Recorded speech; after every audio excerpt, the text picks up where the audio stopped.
کہا لعن اللہ ابا سفیان، اللہ کی لعنت ہو ابو سفیان پہ رضی اللہ تعالی، لعن اللہ معاویہ بن ابی سفیان، ابو سفیان نہیں، لعن اللہ معاویہ بن ابی سفیان، معاویہ ابن ابی سفیان پر لعنت ہو۔ اور اس کے ساتھ کہا جس نے فدق کا حصہ نہیں دیا، ابو بکر مراد ہے، ان پر لعنت ہو۔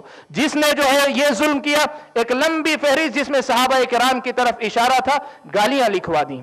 اہل سنت موجود تھے شہر کے اندر، لیکن غلبہ شیعی حکومت کا تھا، بڑی تکلیف محسوس کی، راتوں رات کسی سنی نے جا کر جو ہے اس عبارت کو مٹا دیا، جامع مسجد کی جو تحریر تھی جس پر، اس کو مٹا دیا۔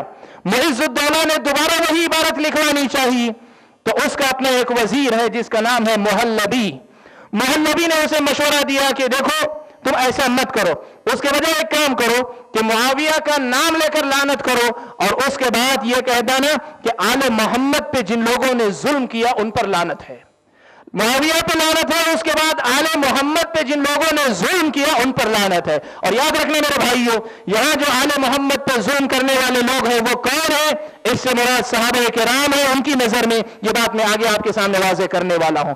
یہ 351 ہجری میں سب سے پہلے صحابہ پر لعنت بھیجنے کا رواج شیعی حکومت کے اندر بنی بویہ میں معز الدولہ نے سب سے پہلے شروع کیا۔ 352 ہجری کا وقت آیا، اگلا سال 352 ہجری میں معز الدولہ نے یہ حکم جاری کیا کہ 352 ہجری کے اندر سارے کے سارے جو شیعہ ہیں وہ 10 محرم کو ماتم کریں، عورتیں اپنا گریبان چاک کرتے ہوئے بال کھول کر روتی ہوئی گلیوں میں نکلے، جلوس نکالا جائے۔ سن 352 ہجری کے اندر یہ جو معز الدولہ نے سب سے پہلے شروع کیا، اس حکم سے سب سے پہلے شیعہ بہت خوش ہوئے اور بڑے جوش و خروش سے انہوں نے منایا۔ سنی جو اس وقت جو عوام میں سے تھے ان لوگوں نے اسے جو ہے مطلب ناپسند تو کیا لیکن کچھ کر نہیں سکتے تھے، خاموشی اختیار کیے رہے۔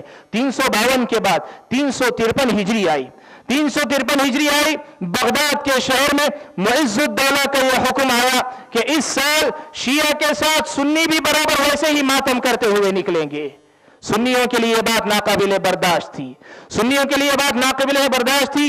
تاریخ کی کتابوں میں یہ بات محفوظ ہے کہ اس سال شیعہ اور سنی کے درمیان زبردست قسم کا فساد ہوا، سنیوں نے اس حکم کو تسلیم نہیں کیا، زبردست قسم کا فساد ہوا۔ یہ ماتم کی ابتدا تھی، یہیں سے انہوں نے ماتم کا سلسلہ شروع کیا۔ میرے بھائیوں، یہ دو باتیں میں نے آپ کے سامنے نقل کی، ایک تو واقعہ کربلا کا پس منظر، اور دوسری چیز یہ جو ماتم اور یہ جو ساری چیزیں کی جاتی کس نے شروع کی اور کس پس منظر کے ساتھ یہ ظالموں کے اوپر بددعا کا جو سلسلہ شروع کیا، یہ باتیں میں نے آپ کے سامنے ذکر کی۔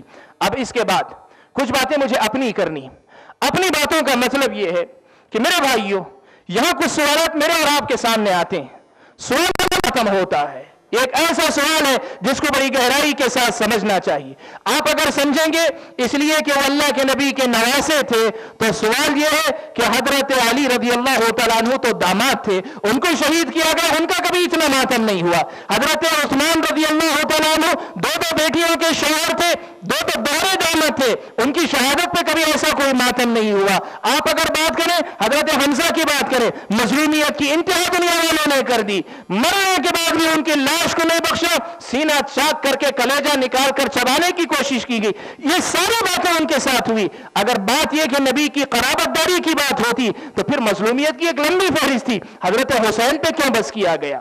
اور اگر بات اس کی ہوتی ہے کہ نہیں زیادہ مظلومیت کی بات تھی تو سب متفق ہیں اس مسئلے پر کہ حضرت حسین کی مظلومیت سے زیادہ حضرت حمزہ رضی اللہ تعالیٰ عنہ کی مظلومیت ہے۔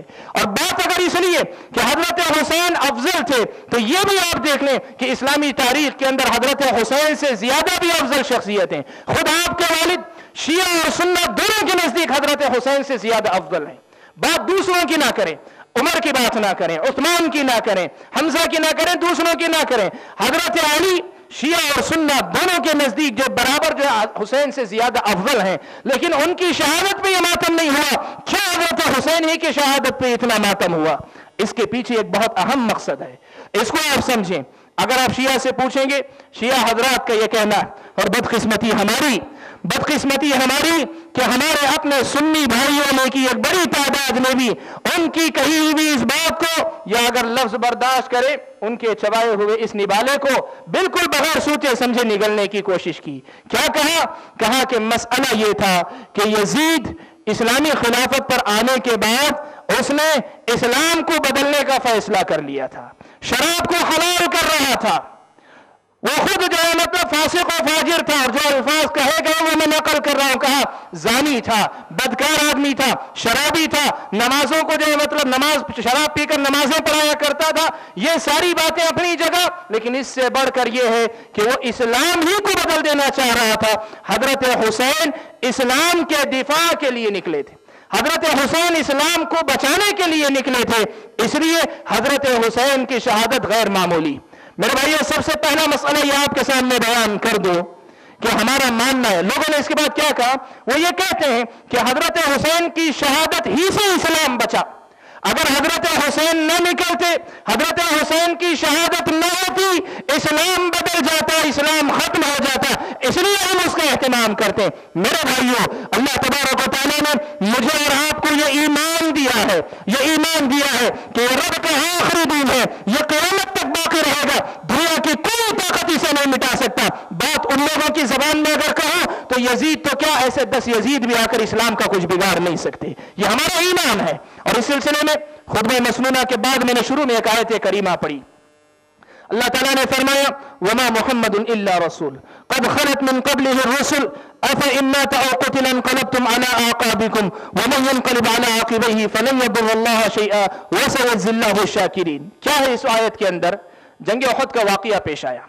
احد میں آپ کو معلوم ہے غلط افواہ پھیل گئی کہ اللہ کے نبی صلی اللہ علیہ وسلم شہید کر دیے گئے، صحابہ پر بہت غلط اثر اس کا مرتب ہوا، صحابہ الگ الگ قسم کے تھے۔ کچھ صحابہ نے کیا کیا، اپنے ہتھیار میدان جنگ میں پھینک دیے، کہا ہم نہیں لڑیں گے۔ کیوں؟ کہا جب نبی ہی انتقال کر گئے، شہید ہو گئے، تو پھر ہم کس کے لیے لڑیں گے؟ نبی شہید ہو گئے تو لڑنے کا کوئی فائدہ نہیں، ہم لڑنا نہیں چاہتے۔ تو کچھ صحابہ نے ان کو کہا کہ دیکھو نبی نہیں رہے تو جس مقصد پہ لڑتے لڑتے نبی قربان ہو گئے، تم بھی اسی مقصد پہ قربان ہو جانا۔ انہوں نے تلواریں اٹھائی، لڑنے لگے، جنگ ختم ہوئی، خبر غلط ثابت ہوئی۔ اللہ تبارک و تعالیٰ نے جنگ احد کے بعد جو غلطیاں اس میں ہوئی تھیں اس پر تنبیہ اللہ تعالیٰ نے کی، انہی میں سے ایک تنبیہ یہ آیتیں۔ اس میں اللہ تعالیٰ نے کیا بات کہی؟ کہا محمد صلی اللہ علیہ وسلم تو ایک رسول ہیں، اللہ کے محمد سے پہلے بھی اللہ کے بہت سے رسول آئے اور چلے گئے، لیکن رسولوں کے جانے سے اسلام نہیں گیا۔ أَفَإِن مَاتَ أَوْ قُتِلَ، کیا وہ انتقال کر جائیں یا شہید کر دیے جائیں، انقلبتم علی اعقابکم، کیا تم اپنے قدموں کے بل واپس لوٹ کر چلے جاؤ گے؟ وَمَن يَنْقَلِبْ عَلَىٰ عَقِبَيْهِ فَلَن يَضُرَّ اللَّهَ شَيْئًا، جو اپنے قدموں پہ واپس لوٹ کر جائے گا وہ اللہ کا کچھ نقصان نہیں کرے گا، وہ اپنا ہی نقصان کرے گا۔ وَسَيَجْزِي اللَّهُ الشَّاكِرِينَ، اللہ تعالیٰ شکر گزار بندوں کا اچھا بدلہ دے گا۔ کیا مطلب تھا آیت کا؟ آیت میں یہ بات سمجھائی گئی کہ نبی اکرم صلی اللہ علیہ وسلم فرض کرو شہید بھی کر دیے گئے تو اللہ تعالیٰ نے اگر ان کی زندگی کا مقصد پورا کر دیا اور شہادت کے ذریعے اپنے پاس بلا لیا تو کیا تم دین چھوڑ کر چلے جاؤ گے؟ نبی گئے تو کیا ہوا؟ دین تو باقی ہے، تمہیں دین کے لیے جینے کے لیے کا حکم دیا گیا ہے۔ یہ بات اللہ تعالیٰ نے کہی۔ میرے بھائیو، آیت کریم میں ایک بہت اہم نقطہ ہے، وہ یہ کہ نبی کی رخصتی پر بھی اللہ تعالیٰ نے اسلام کے خاتمے کا اندیشہ پیدا ہوا، اسے اللہ تعالیٰ نے ختم کر دیا۔ سوال یہ ہے کہ جب نبی کے انتقال پہ دین ختم نہیں ہو سکتا تو بتائیں کسی امتی کے انتقال پہ دین ختم ہونے کا عقیدہ رکھنا کہاں کی بات ہے؟ یہ کون سا عقیدہ ہے؟ یہ کون سا عقیدہ امت کو دیا جا رہا ہے کہ یہ اگر نہیں ہوتے تو اسلام ختم ہو جاتا؟ یہ کون سا عقیدہ امت کو دیا جا رہا ہے؟ اور بدقسمتی یہ ہے کہ بڑے بڑے لوگوں نے اس عقیدے کو اپنایا۔ خواجہ اجمیری کا نام آپ جانتے ہیں رحمت اللہ علیہ، اجمیر کے خواجہ کا نام جانتے معین الدین چشتی رحمت اللہ علیہ۔ سنیوں میں سے جو لوگ شیعہ کے افکار سے متاثر ہو کر باتیں قبول کیے ان میں سے ایک اثر خود ان کی اپنی شاعری میں بھی نظر آتا ہے۔ انہوں نے کہا شاہ است حسین، معین الدین چشتی رحمت اللہ علیہ کے اشعار ہیں، دیکھیں کہتے ہیں شاہ است حسین، بادشاہ است حسین، دین است حسین، دین پناہ است حسین، سرداد نداد دست در دست یزید، حقا کے بنائے لا الہ است حسین۔ فارسی میں کہتے ہیں، کیا کہتے ہیں؟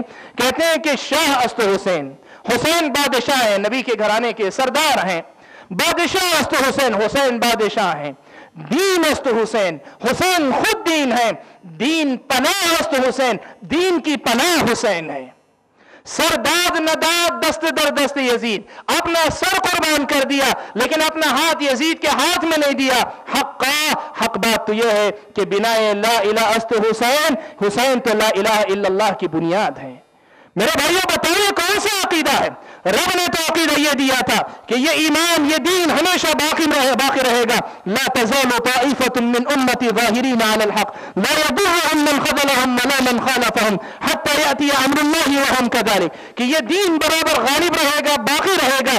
کوئی مدد سے ہاتھ کھینچنے والا اسے نقصان نہیں پہنچائے گا، کوئی مخالفت کرنے والا بھی اس کو نقصان نہیں پہنچائے گا. قیامت جب تک نہیں آ جاتی تب تک یہ باقی رہے گا. تو یہ کہنا کہ حسین کی شہادت اس لیے اہم تھی کہ انہوں نے اسلام کو بچایا، یہ ایک غلط عقیدہ ہے. یہ پہلی بات آپ کے سامنے میں رکھ رہا ہوں. اور دوسری بات یہ کہنا چاہتا ہوں، آپ اگر یہ کہتے ہیں، آپ یہ کہتے ہیں کہ حضرت حسین کی وجہ سے اسلام بچا تھا، تو میرے بھائیوں آپ کو اندازہ نہیں آپ کتنی بڑی غلطی کر رہے ہیں. آپ کو اندازہ نہیں آپ نے صحابہ پہ کتنا بڑا الزام لگا دیا، آپ نے صحابہ پہ کتنا بڑا الزام لگایا، آپ کو اندازہ نہیں. لوگ کہتے ہیں اسلام زندہ ہوتا ہے ہر کربلا کے بعد، اسلام زندہ ہوتا ہے ہر کربلا کے بعد. میرے بھائیوں آپ کو اندازہ نہیں آپ نے کتنا بڑا الزام لگایا. کیوں؟ سوال یہ ہے کہ اس وقت میدان جہاد، میدان جنگ میں شہید ہونے والے کتنے لوگ تھے؟ 70 یا 72 لوگوں کی تعداد، جس میں 6 سال کا بچہ علی اصغر بھی شامل. ان سب کے علاوہ آپ یہ کہنا چاہتے ہیں کہ یزید اسلام کو بدل رہا تھا، یزید اسلام کی جو توہین کر رہا تھا، یزید اسلام کو برباد کرنے پہ تلا ہوا تھا، اور اسلامی غیرت پورے مسلم معاشرے کے اندر صرف ان 70 لوگوں کے اندر تھی، جن میں ایک بچہ بھی شامل. ان کے علاوہ کسی کے اندر دین کی حمیت اور غیرت نہیں تھی. صحابہ کا زمانہ ہے، صحابہ کا زمانہ ہے. علامہ مقدسی رحمت اللہ علیہ نے یہ بات نقل کی ہے کہ علماء نے نام لے کر نقل کیا ہے کہ یزید کے ہاتھ پہ بیعت کرنے والوں میں 70 صحابہ کے صراحت کے ساتھ نام آئے. آپ کو معلوم ہونا چاہیے یہ واقعہ سن 61 ہجری میں ہوا، اور صحابہ کی جماعت سن 110 ہجری تک باقی رہی. یعنی اس واقعے کے بعد بھی پورے 50 سال تک صحابہ باقی رہی، صحابہ کی جماعت باقی رہی. آپ اگر یہ کہتے ہیں کہ اسلام کے نام پہ حضرت حسین اٹھے تھے، تو سوال یہ پیدا ہوتا ہے جس وقت اسلام کے لیے وہ جنگ لڑ رہے تھے، دوسرے صحابہ کیا کر رہے تھے؟ دوسرے صحابہ کیا کر رہے تھے؟ شیعہ کو کچھ فرق نہیں پڑتا. کیوں؟ اس لیے کہ ان کا عقیدہ یہ ہے کہ نبی کی زندگی کے بعد گنے چنے 19 یا 6-7 صحابہ کے علاوہ سب مرتد ہو چکے تھے. یہ ان کا عقیدہ ہے. ان کو کچھ فرق نہیں پڑتا یہ کہنے میں کہ حسین اکیلے اسلام کے لیے لڑنے والے تھے. لیکن میرے بھائیو، آپ اہل سنت و جماعت میں سے آپ کا ایمان و عقیدہ یہ ہے کہ صحابی کے بارے میں یہ کہنا کہ وہ مرتد ہوئے تھے اپنے آپ کو کفر کے دائرے میں داخل کرنے والی بات ہے. سوال یہ ہے کہ آپ نے کیسے یہ قبول کر لیا کہ حضرت حسین یا ان کے ساتھ اٹھنے والی جماعت ہی اسلام کے لیے اٹھی تھی، باقی ساری کی ساری جماعت اسلام کے لیے نہیں اٹھی تھی؟ کیا کر رہے تھے؟ آپ یہ کہنا چاہتے ہیں کہ یزید اسلام کو برباد کر رہا تھا تو صحابہ اس کی تائید میں لگے ہوئے تھے، نعوذ باللہ؟ یا یہ کہنا چاہتے ہیں کہ خاموش تماشائی بنے ہوئے تھے؟ یہ نہیں ہو سکتا، یہ ہماری غیرت گوارا نہیں کرتی. ہم جانتے ہیں کہ صحابہ تو وہ تھے کہ چھوٹی سی بھی بدعت کو دیکھ لیتے، چھوٹی سی بدعت کو دیکھ لیتے، معمولی سی بدعت کو دیکھ لیتے. صحابہ یہ کہتے کہ دیکھو ان کو بتا دو ہم ان سے بری ہیں. صحیح مسلم کی روایت ہے، حضرت عبداللہ ابن عمر رضی اللہ تعالیٰ عنہ کے پاس کچھ لوگ آئے، کہنے لگے کہ عبداللہ ابن عمر، بصرہ میں ہمارے کچھ لوگ موجود ہیں، وہ یہ کہتے ہیں کہ تقدیر پہلے سے لکھی ہوئی نہیں ہوتی. ایک نئی بدعت ظاہر ہو رہی تھی. حضرت عبداللہ ابن عمر نے صاف الفاظ میں لکھ کر بھیجا، کہا کہ صاف الفاظ میں کہلا بھیجا کہ جاؤ کہہ دو اس آدمی سے، کہہ دو میں اس سے بری ہوں، وہ مجھ سے بری، میرا اس سے کوئی لینا دینا نہیں. صحابہ معمولی بدعت نہیں برداشت کرتے تھے، اور آپ ان پہ الزام دے رہے کہ اسلام کے نام پہ اٹھنے والے صرف حضرت حسین رضی اللہ تعالیٰ عنہ تھے. حضرت حسین رضی اللہ تعالیٰ عنہ کے متعلق کہنا یہ حضرت حسین کی عقیدت و محبت کا معاملہ نہیں ہے، صرف اس کے ساتھ ہمارے اور آپ کے ایمان و عقیدہ جڑا ہوا ہے. اس لیے میرے بھائیو، یہ کہنا کہ حضرت حسین اکیلے اسلام کے لیے اٹھے تھے، یہ کہنا یہ غلط بات ہے. حضرت حسین اپنی جو حقداری کو حقدار سمجھتے ہوئے اٹھے تھے. اللہ تعالیٰ نے ان کے حق میں وہ بات نہیں لکھی تھی، مظلومیت کی حالت میں شہید ہوئے. یہی ہمارا ایمان و عقیدہ ہے. اور اس سے آگے بڑھ کر ایک اور بات آپ کے سامنے نقل کروں کہ آپ کو ایک بات اور بتاتا ہوں. حضرت حسین کے اس معاملے کو اتنی زیادہ اہمیت ایک اور وجہ سے بھی دی جاتی ہے. شیعہ حضرات اس عقیدے کو کھل کر کبھی بیان نہیں کرتے، لیکن حقیقت یہی ہے کہ اس عقیدے کے پیچھے ایک بہت بڑی بات ہے. وہ کیا ہے؟ شیعہ اور سنہ کے درمیان، یعنی سنیوں اور شیعوں کے درمیان جو بنیادی مسئلہ ہے جس پر اختلاف ہے، وہ مسئلہ یہ ہے کہ نبی کی زندگی کے بعد نبی کی نیابت میں خلافت یا امامت کا حق کس کا ہے؟ نبی کی زندگی کے بعد نبی کی نیابت میں خلافت یا امامت کا حق کس کا ہے؟ شیعہ حضرات کا ماننا یہ ہے کہ نبی اکرم صلی اللہ علیہ وسلم کی زندگی کے بعد یہ آپ کے خاندان کا حق ہے، جس میں سب سے پہلے حضرت علی ہیں، پھر اس کے بعد ان کی نسل میں سے حضرت حسن، حضرت حسین، ان کے بعد علی ابن الحسین زین العابدین، ایک سلسلہ پورا ان کی اولاد کا، انہی کا حق ہے۔ اور اس عقیدے کے ساتھ ان کا ماننا یہ ہے کہ یہ عقیدہ قرآن میں تھا، یہ عقیدہ نبی نے بتایا تھا، لیکن ابو بکر اور عمر نے کیا کیا؟ نبی کی زندگی کے بعد نبی کے ساتھ بے وفائی کی، غداری کی، قرآن کو بدل دیا۔ جو آیتیں تھیں حضرت علی کی ولایت اور خلافت کے بارے میں، ان کو چھپا دیا، حذف کر دیا، مٹا دیا۔ اب وہ مصحف فاطمہ میں ہے، جو 12ویں امام جن کو وہ مہدی سمجھتے ہیں، وہ اپنے ساتھ لے کر آئیں گے۔ کہتے ہیں کہ انہوں نے کیا کیا؟ اس کو بدل دیا، دین کو جو مطلب پہلے سے قرآن کی آیتوں کو بدلا، اور نبی اکرم صلی اللہ علیہ وسلم کی تعلیمات میں جو ہے مطلب کمی بیشی کر دی، اور اس طرح وہ لوگ مرتد ہو گئے۔ اب ان کا ماننا یہ ہے کہ جو آدمی دین کی جو 6 باتیں، ایمان کے جو 6 ارکان ہیں، اللہ پر ایمان، رسولوں پر ایمان، کتابوں پر ایمان، فرشتوں پر ایمان، آخرت پر ایمان، تقدیر پر ایمان، ان 6 باتوں پر ایمان لائے، اس کے ساتھ اس مسئلے پر بھی ایمان لائے کہ نبی کے بعد نبی کے گھرانے کا یہ حق ہے کہ خلافت کرے، وہ آدمی پورا مومن ہے، وہ مومن ہے، مسلمان بھی ہے، مومن بھی ہے۔ اور جو آدمی امامت اور خلافت کے مسئلے کو صحابہ کے اندر نہ، آل بیت کے اندر نہ مانے، بلکہ ان سے باہر جائز سمجھے، وہ آدمی مسلمان ہے، مومن نہیں ہے۔ آپ پوچھ لیں، یہ لفظ ضرور صاف الفاظ میں کہیں، وہ مسلمان ہے، مومن نہیں ہے۔ یہ شیعہ حضرات کا ماننا ہے۔ میرے بھائیوں، اس عقیدے کا مطلب یہ ہوا، وہ یہ کہتے ہیں کہ خلافت کا حق نبی کے بعد نبی کے گھر والوں کا ہے، اور نبی کے گھر والوں میں سے جو بھی وقت کا امام ہوتا ہے، اس کی یہ ذمہ داری بنتی ہے کہ وہ اپنی خلافت کو قائم کرنے کی کوشش کرے، اس لیے کہ وہ اگر حکومت کرے گا تبھی وہ اسلامی حکومت ہوگی، اور اگر وہ حکومت نہیں کرے گا تو ہر حکومت ظلم کی حکومت ہوگی، ہر حکومت غیر اسلامی حکومت ہوگی۔ اس پس منظر میں ان کا ماننا یہ ہے کہ نبی کے انتقال کے بعد ابو بکر کی حکومت ظلم کی حکومت، عمر کی حکومت ظلم کی حکومت، عثمان کی حکومت ظلم کی حکومت، درمیان میں علی کو چھوڑ کے معاویہ کی حکومت ظلم کی حکومت، یزید کی حکومت ظلم کی حکومت تھی۔ حضرت حسین اپنی امامت کے قائم کرنے کے لیے نکلے تھے، اپنی امامت کو قائم کرنے کے لیے نکلے تھے، اور ان کی امامت کا قائم ہونا گویا دین کا قائم ہونا تھا۔ اسی لیے ان کے جو خروج تھا یا نکل کر ان کا آنا تھا یہاں میدان کے اندر، اس چیز کو انہوں نے کیا کیا؟ دین کا اصل مسئلہ بنا لیا۔ اسی لیے آپ دیکھیں گے توحید کے مسئلے پہ کبھی بات نہیں ہوگی، رسالت کے حقوق پہ کبھی بات نہیں ہوگی، اور دوسرے سارے معاملات پہ اتنی بات نہیں ہوگی۔ شیعوں کے پاس یہ بنیادی عقیدہ کل زندگی اگر گھومتی ہے، اسی حضرت حسین رضی اللہ تعالیٰ عنہ کی شہادت کے واقعے کے اطراف گھومتی ہے۔ اس عقیدے کا مطلب کیا ہوا؟ آپ اگر یہ تسلیم کریں گے کہ حضرت حسین رضی اللہ تعالیٰ عنہ کی شہادت دین کا قیام تھا، تو آپ کے پاس ایک الگ مفہوم ہے، ان کے پاس کچھ اور مفہوم ہے۔ ان کے پاس مفہوم یہ ہے کہ یہ ساری ظلم کی حکومتوں کا خاتمہ کر کے وہ حقیقت میں اسلامی حکومت قائم کرنے آئے تھے، اور جو لوگ ان کے خلاف آئے تھے وہ لوگ حقیقت میں کفر کی حکومت کے علم بردار تھے، وہ لوگ ظلم کی حکومت کے علم بردار تھے۔ اس لیے لوگ کیا کرتے ہیں، بات یزید کو گالی دینے تک نہیں رکھتے، بات جب آتی ہے تو یزید کے نام سے کہتے ہیں پورے ظالموں پر اللہ تعالیٰ کی لعنت ہو، نعوذ باللہ۔ مطلب کیا ہوتا ہے؟ کبھی آپ نے سمجھا؟ میں نے کہا ابھی آپ کے سامنے کہ معز الدولہ نے جو تبرہ لکھوایا تھا جامع مسجد میں، اس میں یہ الفاظ تھے کہ معاویہ بن سفیان اور آل محمد پہ ظلم کرنے والوں پر لعنت ہو۔ یہ کون ہے معلوم ہے آپ کو؟ یہ وہی ابو بکر ہیں، یہ وہی عمر ہے، یہ وہی عثمان ہے، یہ وہی حضرت معاویہ رضی اللہ تعالیٰ عنہ مجمعین ہے۔ صحابہ میں سے یہ جلیل القدر صحابہ ہیں جن کو یہ لوگ گالیاں دیتے ہیں یا جن کے بارے میں یہ عقیدہ رکھتے ہیں کہ یہ ظالم تھے۔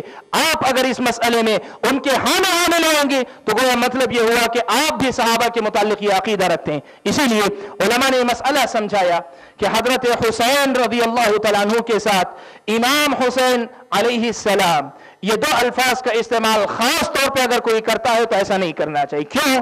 اس لیے کہ امام اگر اس معنی میں آپ کہنا چاہتے ہیں کہ وہ دین اور دین کے معاملات میں علم کا سمندر تھے، امامت کے درجے کو پہنچے ہوئے، تو یقیناً تھے، نواسے رسول ہیں، نبی کی تربیت میں، نبی کے شاگرد ہیں، امامت کا اونچے سے اونچا درجہ ان کے پاس ہو سکتا ہے، لیکن امامت کا وہ درجہ یہاں مراد نہیں ہے۔ امامت جب کہی جاتی ہے تو امامت سے مراد یہ عقیدہ ہے کہ نبی کے بعد اصل امام یہ تھے، ان کے گھرانے والے تھے، ابو بکر و عمر ظالم تھے، حسن کو، حسین کو، علی کو یا ان جیسے دوسرے اہل بیت رضوان اللہ تعالی علیہم اجمعین کو اگر آپ اس معنی میں امام کہتے ہیں تو حقیقت میں آپ صحابہ کے بارے میں یہ گواہی دیتے ہیں کہ ان لوگوں نے ان کے حق کو مارا ہے۔ اس لیے اس معنی میں امام کہنا یہ غلط ہے۔ اسی لیے بڑا تعجب ہوتا ہے جب بات آتی ہے ابو بکر کی، کہتے ہیں حضرت ابو بکر، عمر کی بات آتی ہے تو کہتے ہیں حضرت عمر، عثمان کی بات آتی ہے تو کہتے ہیں حضرت عثمان، علی کی بات آتی ہے تو کہتے ہیں امام علی، حضرت معاویہ کی بات آتی ہے تو کہتے ہیں کہ حضرت معاویہ، یزید کی بات آتی ہے تو کہتے ہیں یزید، اور پھر اگر حضرت حسین کی بات آتی ہے تو امام حسین کہتے ہیں۔ اس عقیدے کے پس منظر میں امام کہنا شرعاً حقیقت میں یہ درست نہیں ہے، اس لیے کہ در حقیقت اس میں صحابہ کرام پر اعتراض کرنے والی بات ہے۔ میرے بھائیو، یہ ساری باتیں میں نے آپ کے سامنے بڑی تیزی کے ساتھ سمیٹ کر رکھی۔ کہنا کیا چاہتا ہوں؟ کہنا یہ چاہتا ہوں کہ حضرت حسین رضی اللہ تعالیٰ عنہ کی شہادت مظلومیت کی شہادت تھی، یہ ہم مسلمانوں کا ماننا ہمارا یقین ہے۔ کیوں؟ جس وقت انہوں نے اپنے شرائط رکھ دیے کہ میں خلافت نہیں چاہتا، مجھے واپس لوٹنے دیا جائے، وہاں سے وہ حق پر تھے اور ان کو جو واپس لوٹنے دیا جانا چاہیے تھا، لیکن جن ظالموں نے یہ کام کیا، کون تھے ظالم؟ کون اس کے ذمہ دار ہیں؟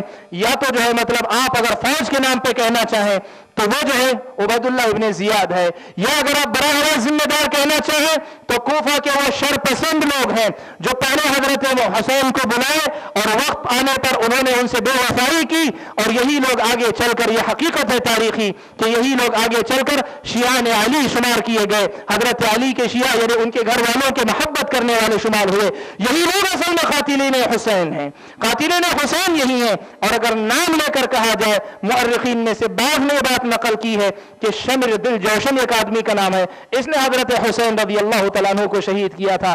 ہمارا ماننا یہ ہے کہ بالتحدید نام فلاں فلاں سے قطع نظر جس نے بھی حضرت حسین کو شہید کیا وہ ظالم تھا، اور ظلم کا ٹھکانہ اللہ کے نبی صلی اللہ علیہ وسلم نے فرمایا الظلم ظلمات یوم القیامہ، قیامت کے ظلم کے دن تاریکیاں ہی لے کر آئے گا۔ وہ لوگ اپنے اس عمل کے لیے اللہ کے پاس جواب دہ ہوں گے، ورنہ اس مسئلے کو دین اور ایمان کا مسئلہ اہل السنہ والجماعہ نہیں سمجھتے۔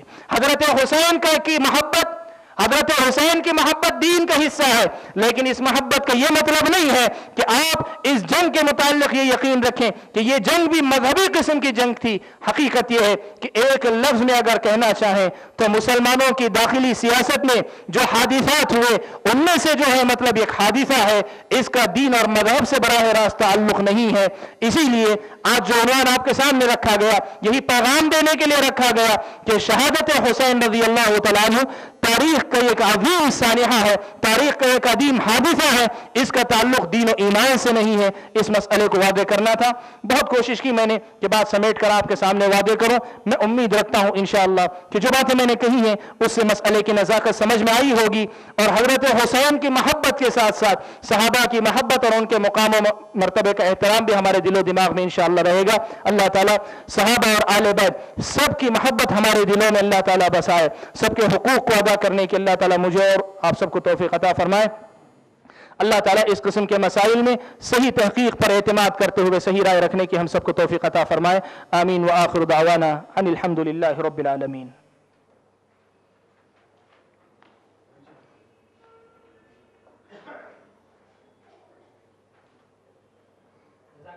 شیخ